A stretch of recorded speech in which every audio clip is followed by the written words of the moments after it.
Hi, this is Luke from Total Parts Plus. Today we have a 2012 Subaru Liberty, stock number 6139. This ran from the 7th 2009 to the 11th 2014. It has an EJ25 2.5 litre 4-cylinder petrol engine backed by a 5-speed automatic transmission.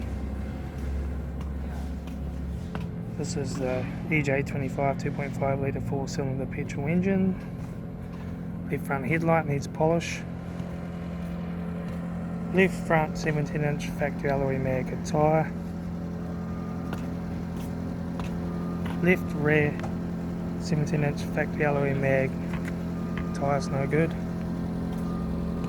Left rear taillight. Rear boot lid no dents.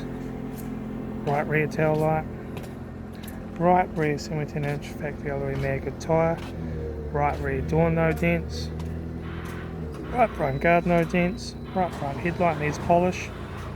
Right front 17-inch factory alloy mag tyre. Right front door mirror.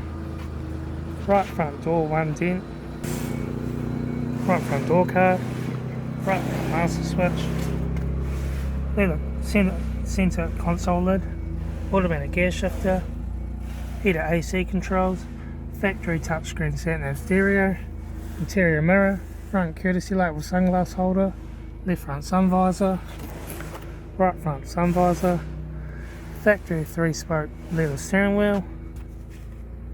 Instrument cluster.